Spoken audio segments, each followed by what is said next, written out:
Hi, everybody. Welcome to Your Move, where we help you make better decisions and live with fewer regrets. I'm Andy Stanley, and I'll be your guide. And today, I'm going to give you a single question that has the power to improve a current relationship, restore a broken relationship, or prepare you for that relationship that you hope is just around the corner. Stick around.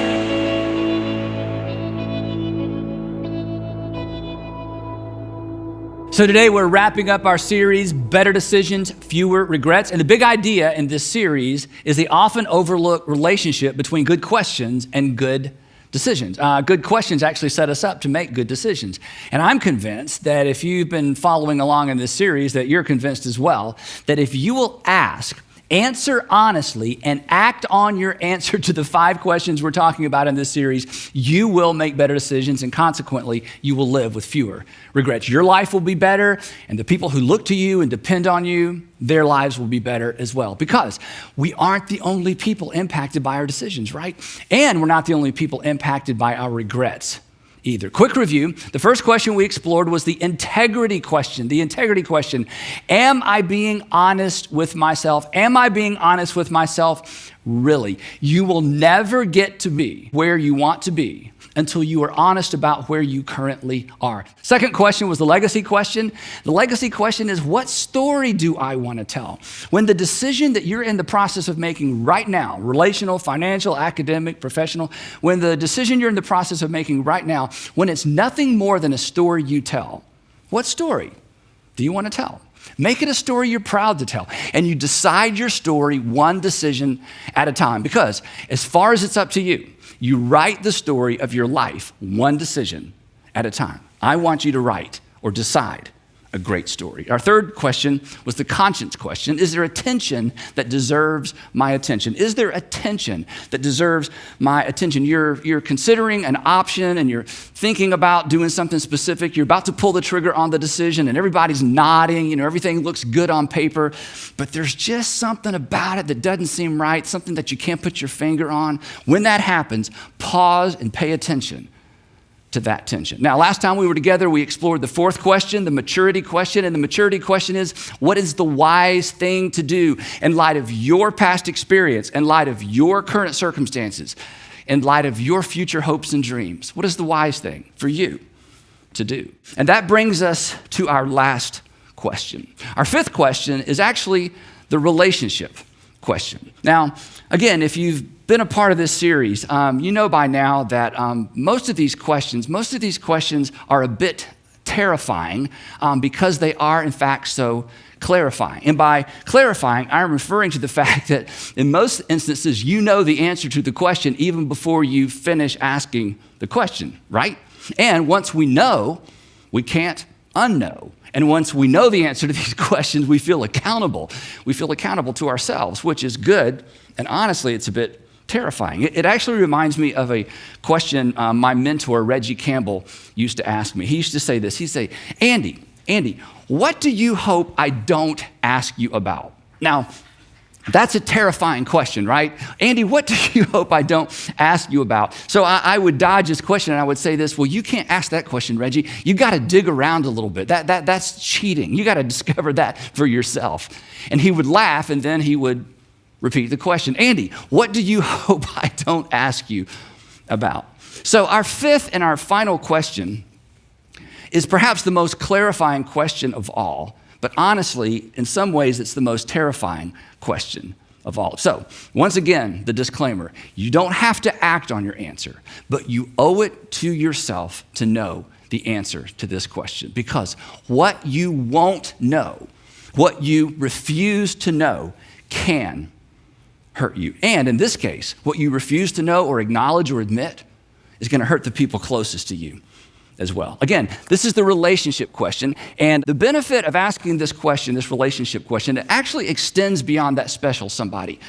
This question, when asked and answered honestly and then acted on, it has the potential to enhance the quality of every single relationship you're in. It has the power to restore broken relationships, heal relationships. It has the power, honestly, to rekindle romance, to restore what was lost. But before the big reveal, another disclaimer. Unlike the other 4 questions in this series, this one does not come with a guaranteed ROI, return on investment. The other four do, but not this one. Here's what I mean. You will always come out ahead by being honest with yourself, really. You'll always have something to show for writing a story you're proud to tell. There will be a measurable return for paying attention to the tension and doing the wise thing. But our fifth and final question is different. There may be no tangible, measurable, or even noticeable return on your effort in asking this question. And the reason being, our final question isn't about making your life better. It's about making someone else's life better, which may make your life better, but honestly, it may not. However, this fifth and final question, should you have the courage to ask it and act on it, positions you to make the world better. So, here we go. Throughout Jesus' ministry, when you follow Jesus through the Gospels, throughout his ministry, he was constantly hinting at the fact that something new was on the horizon, something designed to actually replace much of what was in place in first century Judaism. And while many people were hoping for political reform, Jesus had something entirely different in mind, something much bigger than political reform, something far more inclusive. His hints, his parables, his foreshadowing, they were all designed to create a sense of expectation in the minds and the hearts of his followers. So when he entered Jerusalem for his final visit, you know this story, crowds lined the streets to welcome him. They knew something was up, but their expectations were political, regal, messianic. He had their attention, but they did not understand his intention. In fact, even his 12 apostles were confused about his ultimate aim. Right up to the very end, they are jockeying for positions of power in the soon-to-be reestablished independent kingdom of Israel. So, on the night of his arrest, he gathers them together for what would be their final Passover meal. And he finally reveals his intentions. He makes his intentions clear. To begin with, he announced that he was leaving. Now that was a problem. As we've discussed before, Jesus was their security blanket. Wherever Jesus went, crowds gathered. And the crowds kept Jesus' enemies from getting close. So if Jesus leaves, if Jesus goes missing, odds are the apostles are probably going to go missing as well, and not in a good way. Besides, why would Jesus leave now? They were on the precipice of a revolution. I mean, the kingdom was about to be restored. So, on this final night together, he spells it out for them in terms that have become so familiar to many of us. I'm afraid that they leave little to no or make little to no impact. Now, we don't doubt they're true. We don't doubt what Jesus says is true. After all, Jesus spoke these words. But these words don't rock us back on our heels. They don't send us rushing home or back to work or back to the neighborhood with an apology on our lips. These words, this command from the lips of our Lord, think about that.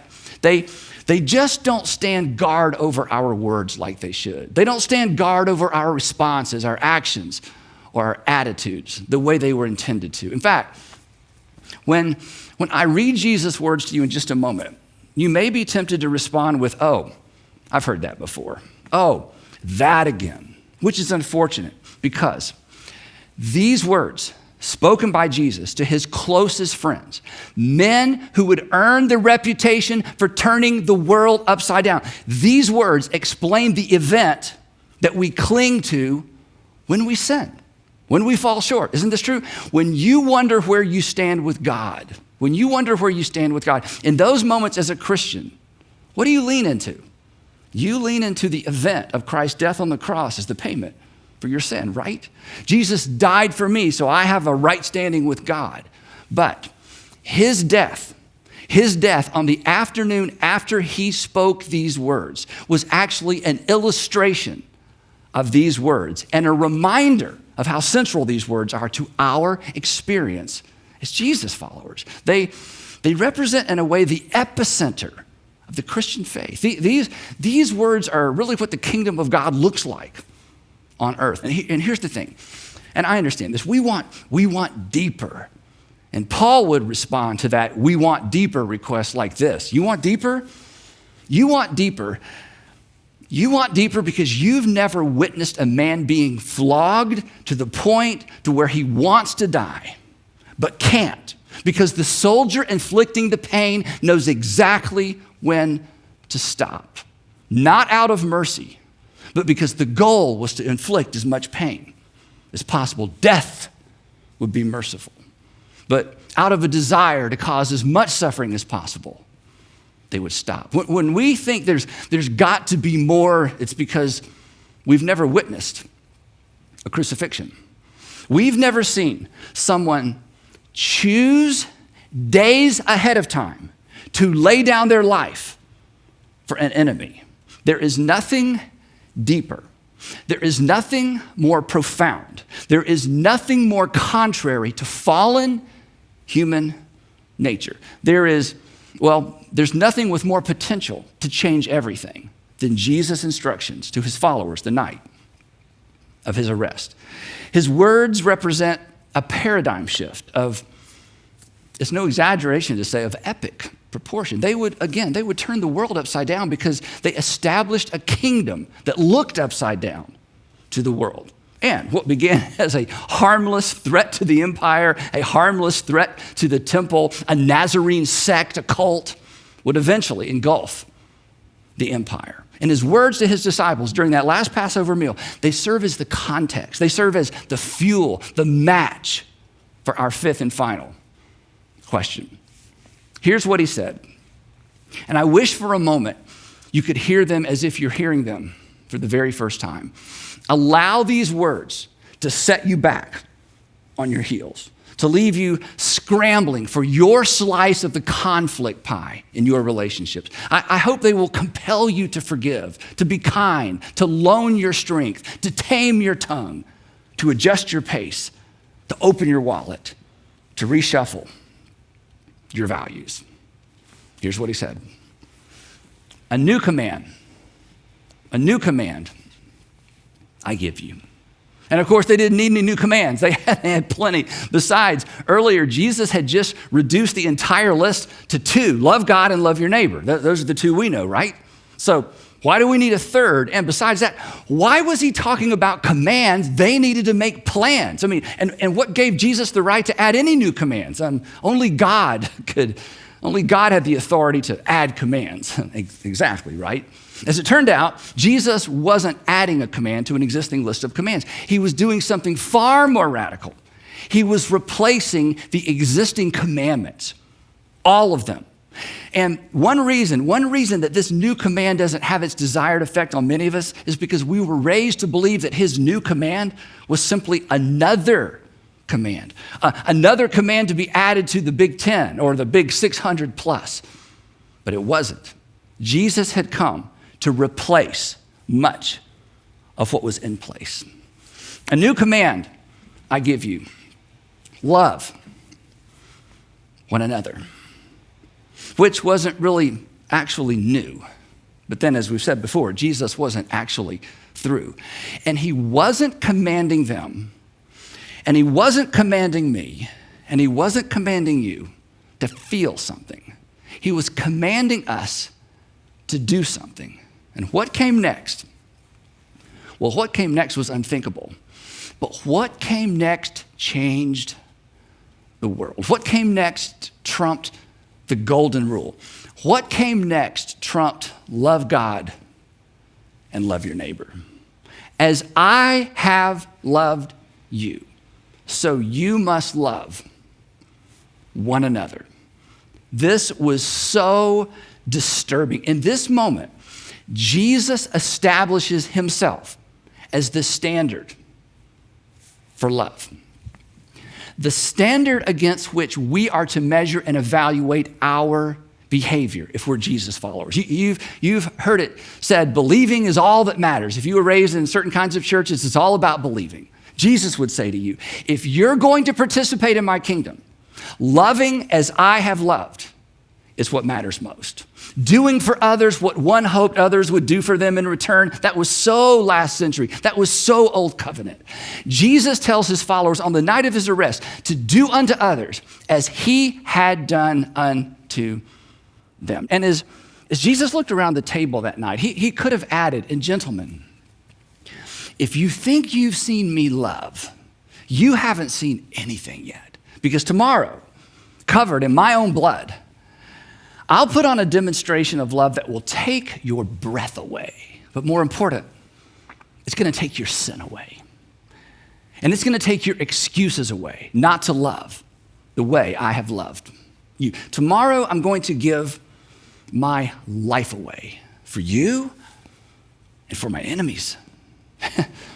And then he continues, and this is the part, if we ever got this right, if I ever got this right, it would change. Maybe it would change everything. He said, gentlemen, by this, everyone will know that you are my disciples if you love one another. Now, the term this is a demonstrative pronoun. Remember those? A demonstrative pronoun is used to point to something very specific. And in this particular case, it's a singular demonstrative pronoun. Jesus is pointing to one specific thing that was to be the identifying characteristic of his followers, namely the way we love. This new command brand of love was to serve as the unifying and the defining characteristic for his new movement, the church. His new command was to serve as the governing ethic against which all of our behavior should be measured. And this stood in stark contrast to the current first century way of thinking. Unfortunately, it stands in stark contrast to the way that many of us were raised to think in the church today. This litmus test, this would be the litmus test for being a Jesus follower. And again, the new litmus test was not some sort of ritualistic day of the week, festival driven, don't forget your goat, don't forget to say your prayers, worship of an invisible and somewhat distant God. Following Jesus would not be looking for ways to somehow get closer to God who dwelled out there somewhere. Jesus followers, according to what Jesus said that night, Jesus followers would demonstrate their devotion to God by putting the person next to them in front of them, as he would do the following afternoon. Authentic Jesus followers would not authenticate their love for God by looking up.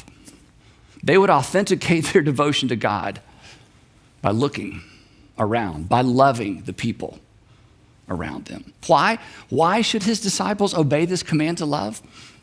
Because he loved them first. He went first. They were to do unto others as Jesus had already done and was about to do unto them. A new command I give you. Love one another. As I have loved you, so you must love one another. Jesus' new all-encompassing command was far less complicated than the prevailing system, but it was far more demanding. There are no loopholes, no workarounds in this brand of love. It's why we avoid it. It's why we are tempted to take the new command and simply add it to a list of commands, perhaps hoping it will get lost in the mix. And that brings us at last to our fifth and our final question, the relationship question. The question, honestly, that paves the path to relational health. A question, I think a question everyone should ask, but a question that Jesus followers, we have to ask it. Our fifth question is this: what does love require of me? What does love require of me? This clarifying and, as I said earlier, terrifying question should stand guard over our consciences. It should serve as a guide, a signpost, a compass as we navigate the complexities of relationships. It should inform how we date, how we parent, how we boss, how we manage, how we coach. It should form a perimeter around what we say and what we do in our roles as spouse, coworker, neighbor, friend. This question gives voice to God's will for us on so many issues, on issues where the Bible is silent. It fills the gaps. It succeeds where concordances fail. If you're a Christian, it crushes that insipid justification that we all grew up using. But the Bible doesn't say there's anything wrong with, right?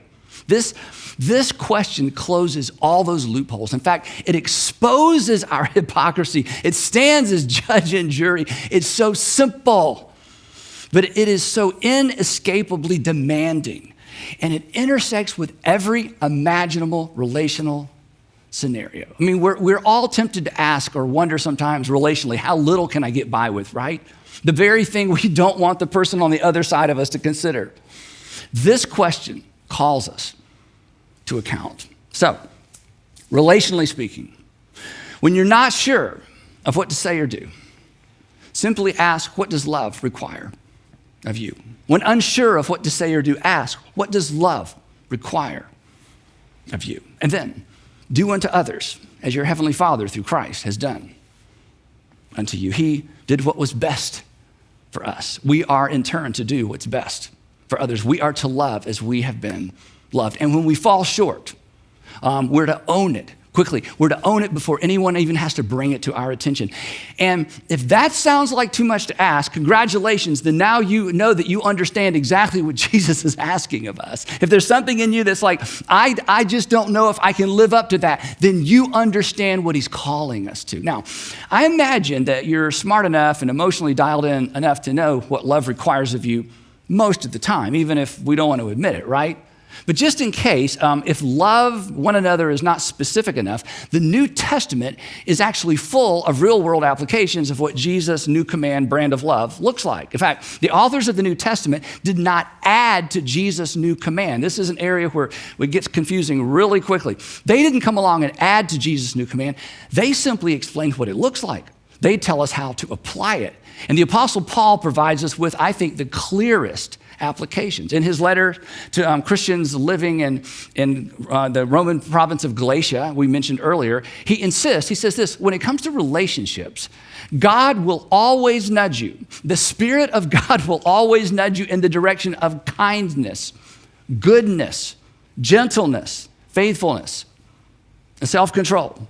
When you're tempted to try to control someone else, Paul says the Spirit of God is going to nudge you in the direction of self-control because that's what love requires of you. When in doubt, simply max these out. But this was actually the Apostle Paul's abridged list. His most detailed description of what real-world love looks and acts like is found in his first letter to Christians living in Corinth, right? We've talked about this so many times. In fact, that list is so familiar, I fear it doesn't even create so much as a ripple in our conscience sometimes, especially for most modern readers. And that's unfortunate because Paul's description in 1 Corinthians is the gold standard of what love looks like in the real world. What does love require of us?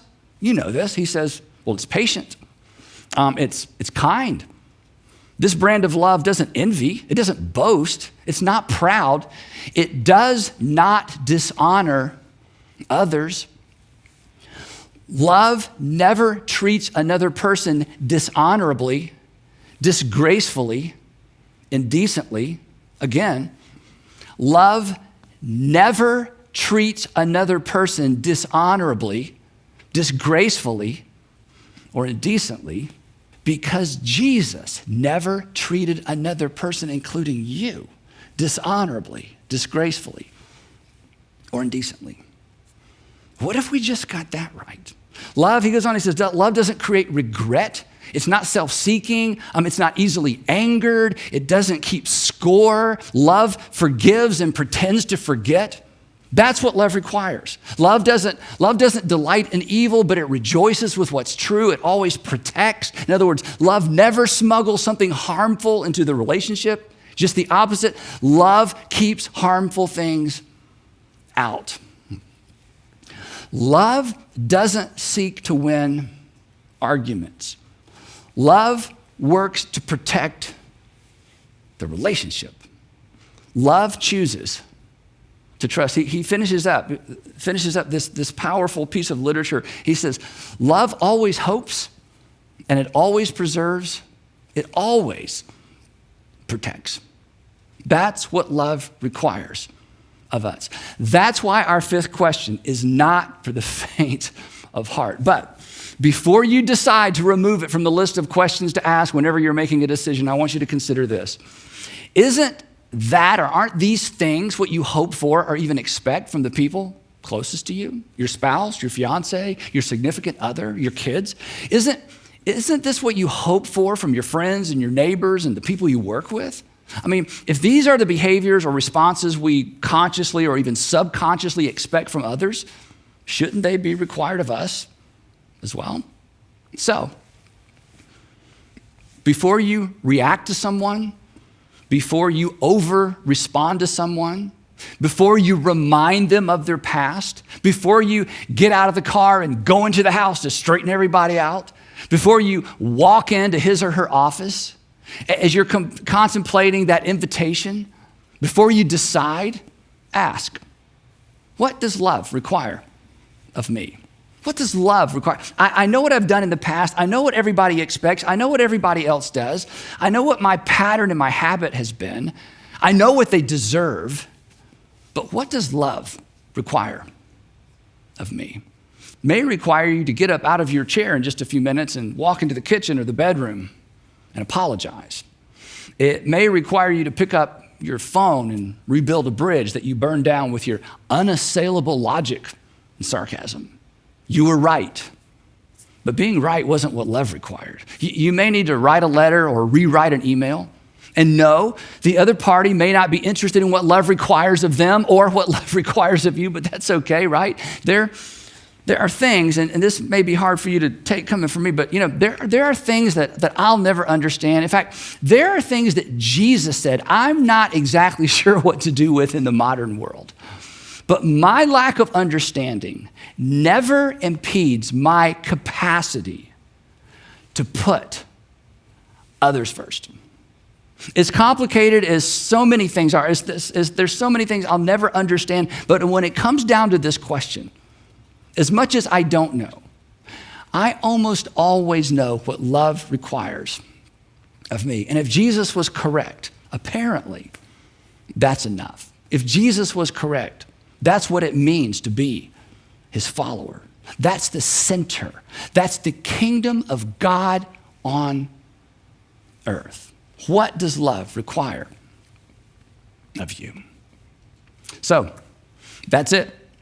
Those are our 5 questions to ensure that you make better decisions and live with fewer regrets. Remember, good questions lead to better decisions. And your decisions determine the direction and the quality of your entire life. Your decisions create the story of your life. So come on, write a good one. And remember this, your current regrets, and we've all got them, right? Your current regrets are only part of your story. They don't have to be the story. Your past should remind you, but it does not have to define you. So tell yourself the truth, even when the truth makes you feel bad about yourself. Explore rather than ignore your conscience. Raise your standard of living from what's legal, permissible, and acceptable to what's wise. And then do what love requires of you. That changed the world once, and perhaps it will again. But even if it doesn't change the world, it will certainly change yours. As always, thank you so much for tuning in, and I will see you right back here next time on Your Move. Hey, thanks so much for watching. If you enjoyed this video, please make sure you check out the links on your screen for what to watch next, and check out the description below, where we are going to provide you with free resources designed to help you make better decisions and live with fewer regrets. And again, thanks for watching.